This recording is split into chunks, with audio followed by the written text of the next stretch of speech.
In a peaceful little town, nestled beside a beautiful masjid, lived a sweet stray cat named Misu. Every day, after school, let out. The children would gather around to share their snacks with her. They'd giggle as she playfully chased after crumbs, her soft fur brushing against their legs. Misu loved the children, and she loved the calm, gentle feeling that always surrounded the masjid. One evening, a cool breeze began to whisper through the trees. The Imam, after finishing his evening prayers, accidentally left the masjid door slightly ajar. As the night grew darker, the wind grew stronger, pushing the heavy door wide open. It rushed inside, scattering prayer schedules and important papers all across the floor. The hanging lamps swayed wildly, their lights flickering as if they might go out at any moment, plunging the holy space into darkness. Misu, who was dozing nearby, was startled awake by the sudden commotion. Her ears twitched, and her eyes widened as she saw the chaos unfolding inside the masjid. Without a second thought, she sprang into action. She dashed inside, her little paws pattering on the cool tile floor. She stood in the middle of the room and let out the loudest meows she could muster. "Me?" she cried, her voice echoing through the empty hall. Her calls were urgent, a clear signal that something was wrong. The masjid's caretaker, who lived in a small house just behind the building, was getting ready for bed when he heard Misu's frantic cries. He knew her usual soft purrs and playful chirps. But this was different. This sounded like an alarm. What's wrong? He murmured to himself, quickly putting on his slippers and rushing towards the sound. When he reached the masjid, he was shocked by the scene. Papers were strewn everywhere, and the lights were dangerously flickering.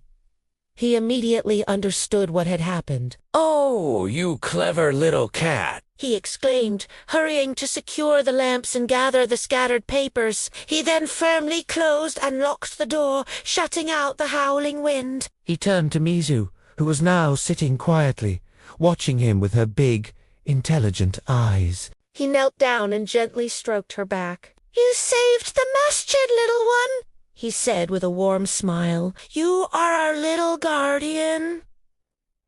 From that night on, Misu had a special place. She would curl up on the mat right by the masjid door every single night, as if she were officially on duty, watching over the sacred place. The community began to see her not just as a stray, but as a cherished member of their masjid family. One afternoon, a heavy rain began to fall. The children were running for cover, laughing and splashing in the puddles. In the rush, a young boy accidentally kicked Misu as she darted out of his path. She let out a small, pained cry and limped away, her fur soaked and her spirit dampened. The boy immediately felt terrible. The Imam, who saw the whole thing from a window, came outside with a gentle expression on his face. He knelt beside the boy and said softly, "Remember, the Prophet, peace be upon him, loved cats very much. He taught us that kindness to any creature, big or small, is an act of worship and is seen as kindness in the eyes of Allah."